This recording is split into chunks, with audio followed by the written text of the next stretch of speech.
Welcome to The Common Fan, your go-to podcast for SEC smack talk, top 25 game day predictions, and fan-first football takes in college or the NFL. Here is your host, Bryce Tillman. So grab a drink, pull up a chair, and let's talk ball. What's up, everybody? Welcome to The Common Fan. I'm your host, Bryce Tillman, and thank you so much for making this a listen every day. We have a special guest with us today. His name is Cameron Williams, and he is a big Mississippi State fan. Went to school together, a good buddy of mine, and he is all about the Dogs and just SEC football in general, man. How you doing, Cameron? What you think about it?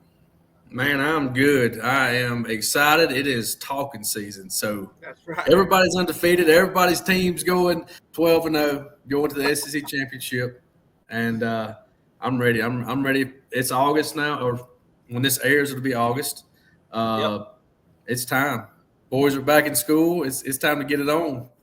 Absolutely. I think fall camp started yesterday for most schools, and been seeing a lot of clips and a lot of teams that, our teams are going to be playing, and we're like, whew, man, he looks good. So we're going to dive right into it. We're going to talk about the schedule breakdown today in the show, as we've been doing the past two shows that we've had. But we're going to do a little bit different with Mississippi State. We're going to talk about what are the expectations for the Bulldogs this year, coming off a rough season last year with a 2-10 overall record, and hopefully they can improve it. Speaking of improvement, we're going to talk about the key elements and what did Mississippi State do to improve to win these ball games. So, Cameron, what I'm going to do is I've got the schedule pulled up right here, man, and we're just going to go through these teams, go through the times. Well, a few times are listed, but we're going to go through the teams, whether they're home or away, and then we'll give the dates with it. You ready? Yep, I'm ready. All right, so this game right here, man, first game of the season. I love these games. Mississippi State coming to Southern Miss, our hometown team, man, not too far away from them. August 30th in Hattiesburg, Mississippi at 11 a.m. There's something about this game, man, that I just love it. I don't know if it's because of the history with Southern Miss playing SEC teams that they've been successful in the past, especially when Brett Favre was there. I mean, there was one year that Alabama, Auburn, and Florida State played Southern Miss, and he whooped all three of them. So, what you got a quick thought on that game? What do you think about it? Man, I'll be honest with you. USM is going to be slept on a lot, but what a lot of people don't know is so USM, they were last in their conference last year, right? So they spent some money and they went after the whole team of Marshall. I mean, they got the coach, half of their players. I mean, it's going to be a rebuild season for them still, and they're not going to be where they need to be. But I'm actually excited for USM. But in a Mississippi State standpoint, you got to come into this first game and you have to make a statement. You got something to prove, absolutely. Confidence, right? You start the year out last year. First game goes well, right? So you drop Toledo, and then you drop Arizona State, and then your confidence drops, and you got to come out swinging for the fences right off the bat. You got to make a statement like, we're here to prove something. If we're going to change it, the narrative from last year to this year, like, this is the first game. Their mentality is at State is one game at a time, right? That's right. So this is game one. This is on their mind. This is the one they got to show out on. Absolutely. I agree. With it being at Southern Miss, a lot of Mississippi State fans are in state, especially that part of the state, with Southern Miss not being that big. So it'll be full of Bulldog fans. It'll be exciting. There ain't no doubt. They picked up a lot of that's a good point you made about picked up a lot of Marshall personnel and the coaching staff, because this is the same. Some of these players on this Marshall team are the same players from a couple years ago that upset in Notre Dame. So that's going to be interesting. Speaking of dropping the Arizona State game, that's the next week, September 6th. Arizona State coming to Mississippi State. That's right. Look, I don't think Arizona State has the talent that they had last year. Obviously, with Scatterboo going to the NFL, and the quarterback is still pumped at Arizona State, but I just think that team is not what it was. This is a good one Mississippi State needs to try to knock off, get this key victory right here, because at that point, that is going to help you get to what were I forgot. Tell me what the Vegas odds were for Mississippi State. We didn't touch on that. We was going to talk about that. So your Vegas odds right now is they're over under 3.5, right? Okay. In I'm a realistic person. In reality, I do not think Mississippi State's going to run the board, right? I mean, their slate, to be honest with you, they are the second hardest schedule in the SEC, or in I think the entire league. But it's tough because their conference play is tough. Yeah, so one is Florida, but I would just about argue with you that this is right there with them, right? So they're 3.5, and I know a good upswing year for Lebby this year would be a bowl game. And however you can swing that, right? Well, I'm going to touch on that. We're going to touch on the expectations in a second, but I just wanted to reiterate what the over and under was and just kind of go through the schedule, and then we're going to dive into the expectations of it. But yeah, I'm with you, man. We know what Lebby expects, and we'll get to that. So, arguably, you in Mississippi State, you want to be 2-0 after the first 2 weeks. Yeah, after that loss last year with ASU, like you gotta bring it to your house and show them that we can do it. Alcorn State coming week 3. Hopefully, get a win there. You got to get that win. Absolutely, you got to win that one. Northern Illinois coming to Mississippi State. Hey, they win that game right there. They've already broke the over and under, right? That's a tough game. Northern Illinois is tough. Yeah, they're tough. I mean, they beat a playoff team last year, right? That went to the national championship. This is where it gets rough. Tennessee coming to Mississippi State, September 27th. Now, look, I don't think Tennessee is the team that they were.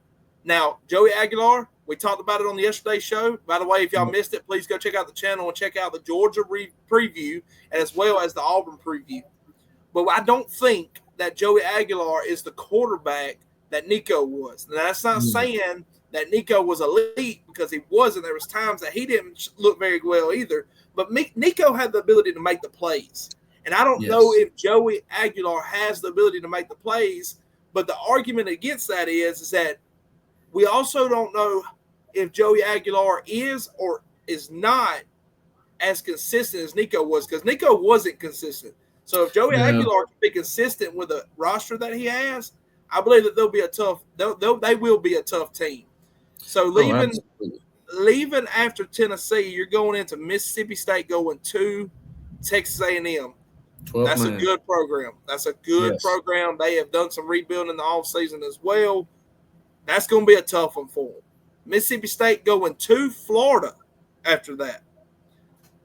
Then, right after that, you have Texas coming to Mississippi State. That is a rough stretch, man. That 4-game stretch right there is rough. If you can get one win out of them 4 right there, just one win, find a way to beat Tennessee, find a way to go to Texas A&M, upset them, find a way to go to Florida or upset Texas at home. If the season goes well like we want it, you're at 5 wins right there. To finish the season going Mississippi State versus Arkansas at Arkansas. Then you got Georgia coming to town to play Mississippi State on November 8th.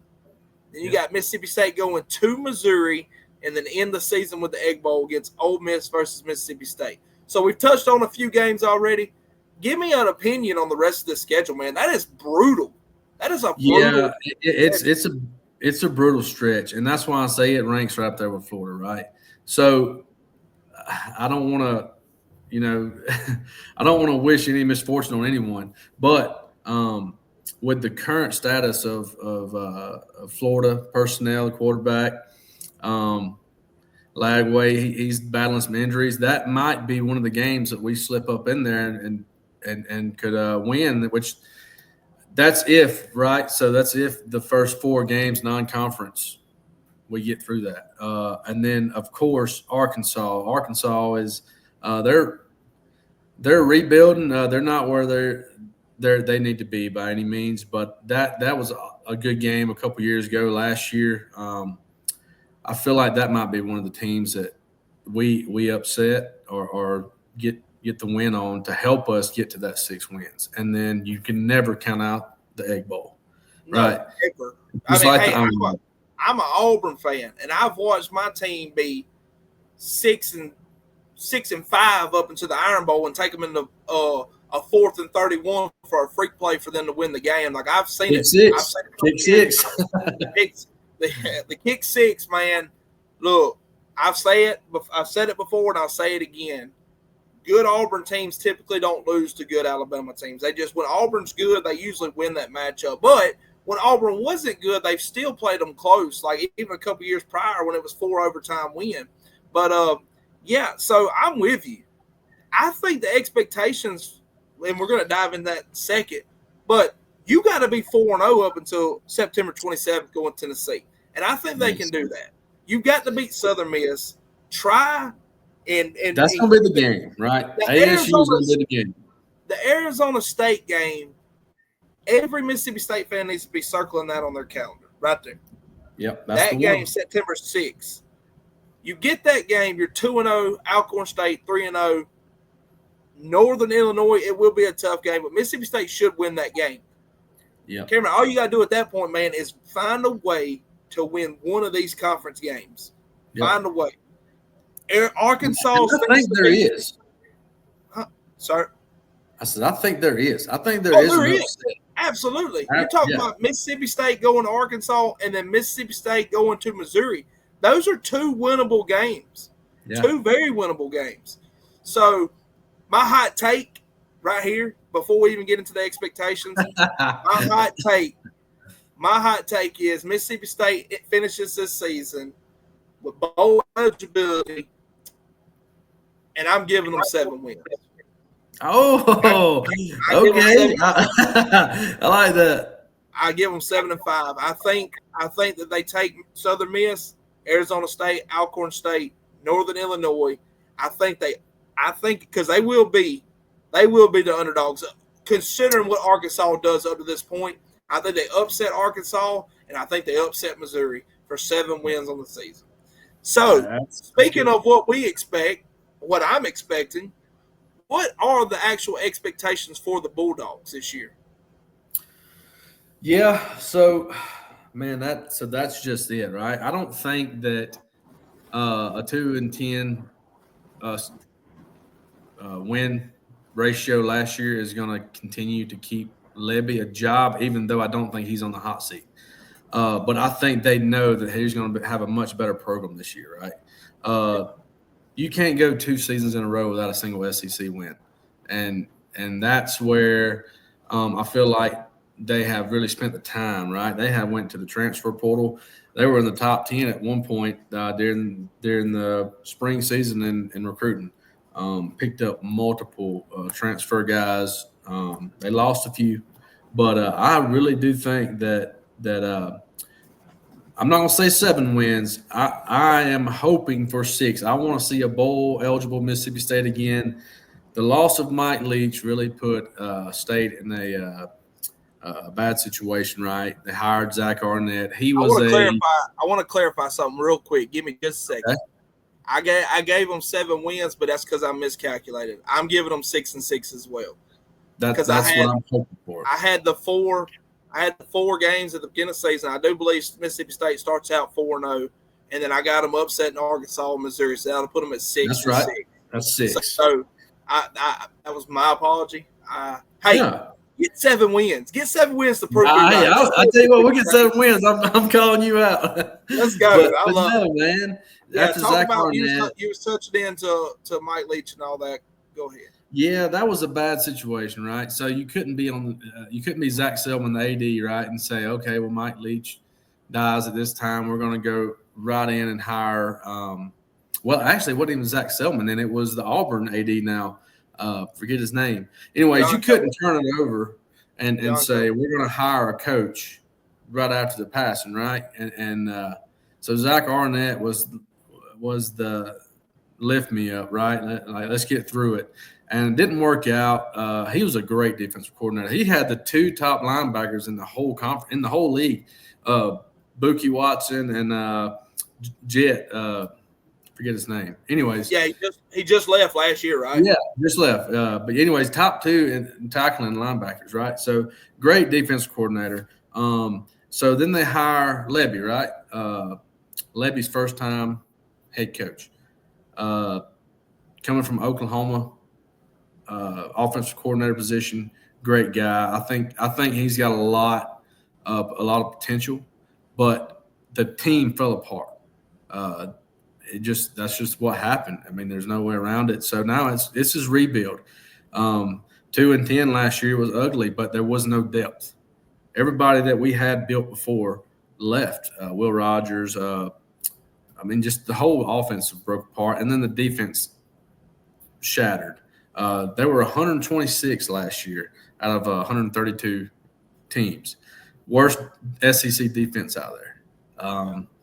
So I think this year, Coleman Hutzler, they got Bump. He's the wide receiver coach. Chad Bumpkins, he's been there for years. I really think they have really spent the time and brought in players and created depth in this team. Yeah, I agree. And, I mean, obviously, like we have both touched on already in the show, the expectations for the Mississippi State Bulldogs this year is get to a bowl game. Like, make that step. Get to that bowl game, man. And then make it mean something when you find out that Mississippi State's coming into town to play you. Make it mean something. Be flashy right out the gate of the season. Put up numbers. Hey, if you can go to Southern Miss, shout out to the Golden Eagles, sorry about this, but if you can go to Southern Miss and put up 70 points on them, by God, do it. Yeah. Do it. Yeah. Hey, next week, Arizona State, win that daggum game.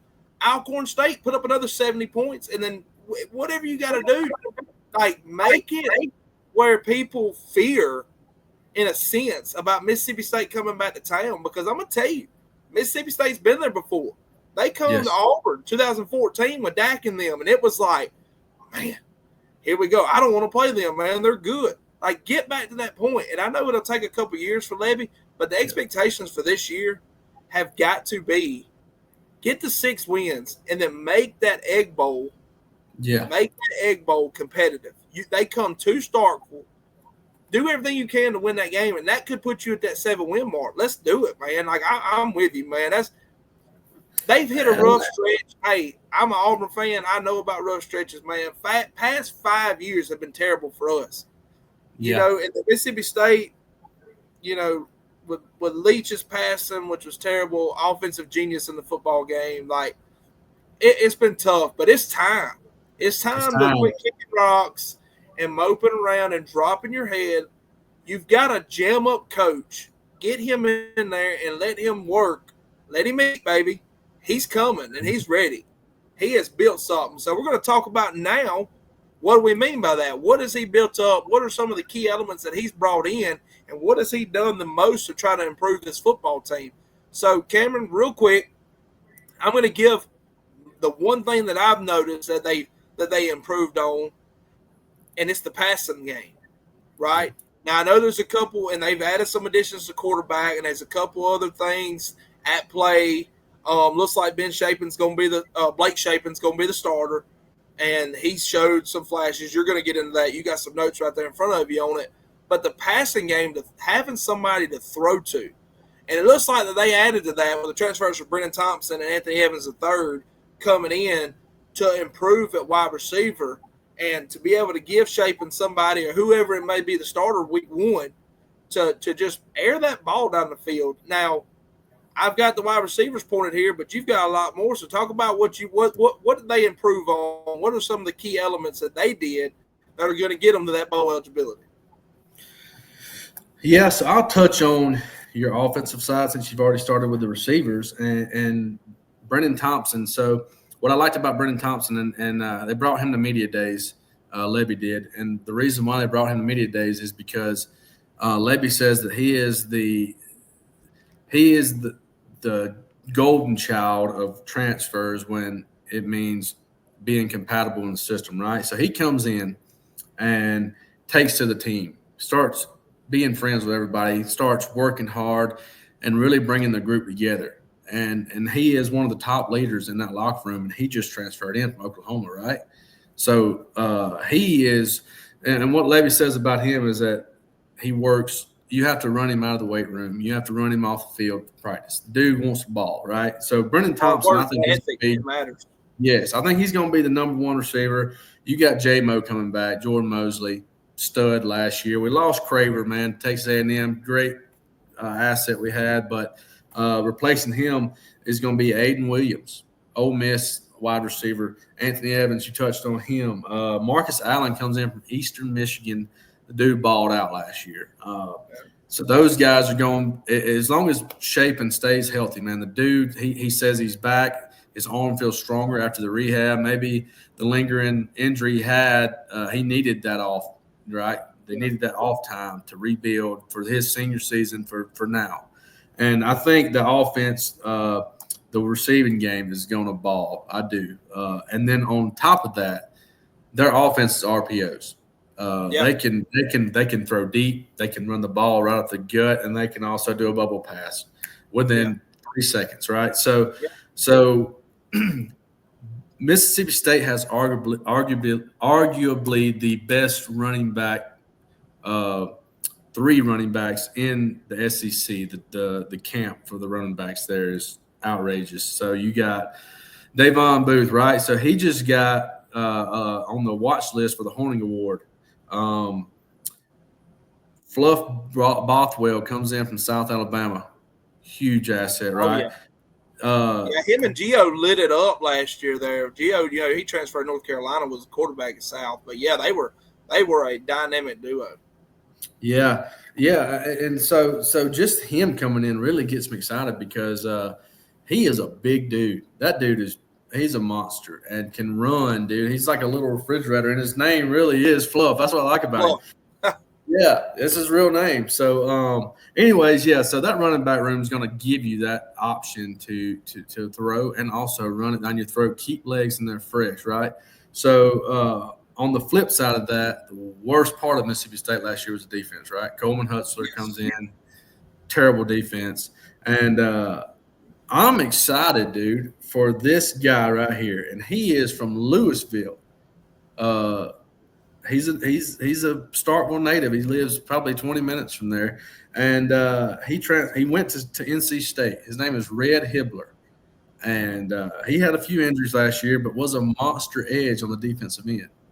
And he comes back in for his senior season here at State. And I have high expectations for him. I'm excited to watch him. He comes in as a 4-star recruit.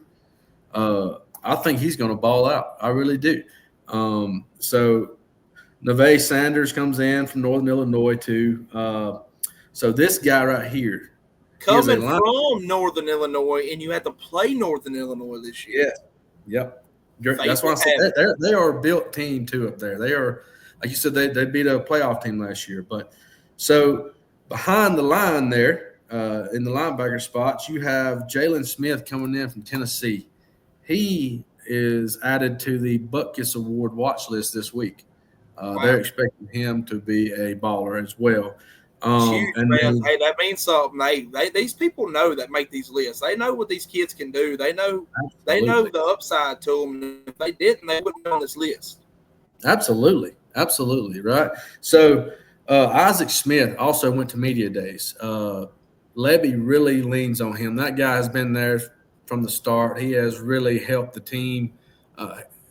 He felt as he wanted to make Mississippi State as best as he could to bring it back to what people know State as, right? So he's going to play multiple roles. He's going to be an outside linebacker, moving safety. The dude can play. Had a ton of tackles last year. I don't even know how many he had, but ton of tackles. I think he's a junior coming in. He's going to be a huge asset on that defensive side too, which they brought in some cornerbacks. I think their defense is going to be improved substantially. I do. So that's what I'm more excited about. They have some depth. That's where we struggled last year, right? Hey, we put up a good game in Texas. We held them till halftime, to a close score. And then you could tell the depth played a factor, right? We got tired. Then they walked away. Georgia played a great game against Georgia. Hey, that's when Michael Van Buren come in. He's playing so good. Kirby was getting upset, pushing around sideline. Yeah, what did they – State put up some pretty good points on them last year, didn't they? I mean, how much they ended up scoring? 30 on Georgia. Yeah. Yeah, so great. Like I said, and Van Buren, he's gone. He transferred out to LSU, and I really think that's mainly because we've seen the kind of player he was. He could ball out. And then to come back in, and Shapen's our guy. Like, he was in the system to begin with. Van Buren come in as a true freshman last year. But they also brought in the FSU quarterback, Luke Cromenhope, right? A 5-star recruit for FSU. He's going to be backing up Blake Shapen. Blake Shapen, I think, is going to be the guy this year. If he can stay healthy, I think he's going to do well. In 4 games last year, he had 974 yards, 10 touchdowns. I mean, he was having himself a good year until the injury. All right, pump the Blake Shapen supporters up right here. I got a question for you. Ready? Yep. Over or under Blake Shapen for 2,800 yards next season? I would love to say over, but well, you just said 900 and some change in 4 games. So he did. Times that by what is that? 3 games? Yeah, times that by 3. You're sitting there. You're looking at it. I agree, and I would love that. I would hope for that. I just know that Mississippi State has got a running back team that I really do think is going to tote that offense, and then you're going to have the deep threat on top of that. While everybody's trying to lock down the run, you're going to be able to throw over the top. So I think it's going to be a very balanced team this year. I do. I think it's going to be I don't think it's going to be a run heavy. I don't think it's going to be a pass heavy. I think they're going to be able to shake it up. I mean, they have tight ends they brought in that are 6'6", 6'7". Sadu Traore come from Eastern Arkansas. Eastern Arkansas. He's a stud. He's going to be a senior this year. He's going to show out. Whole new offensive line. Phil Luholtz comes in.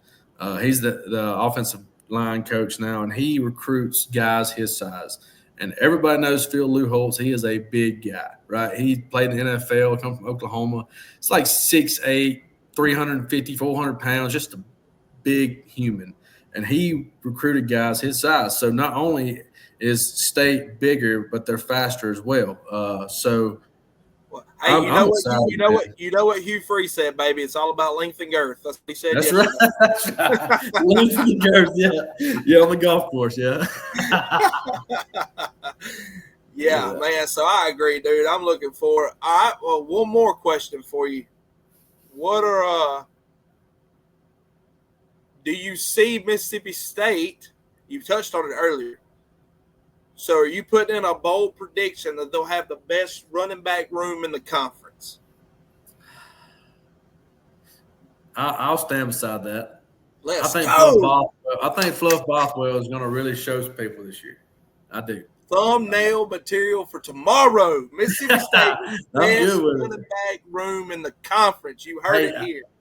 Hey, if I hadn't heard it already, I wouldn't agree with it. But after looking at the stats and the room, man, they have the personnel, depth, fresh legs, and nothing wears a defensive out than chasing a running back around the field. So you keep fresh legs in there, man.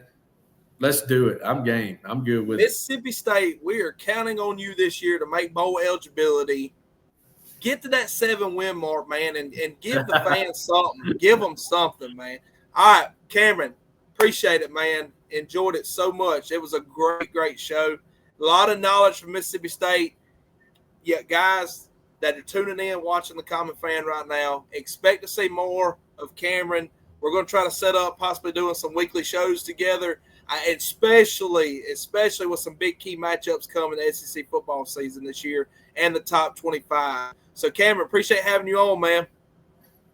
Y'all have a good one. All right, this has been the Common Fan. We'll see y'all next time. You've been listening to The Common Fan. See y'all next time.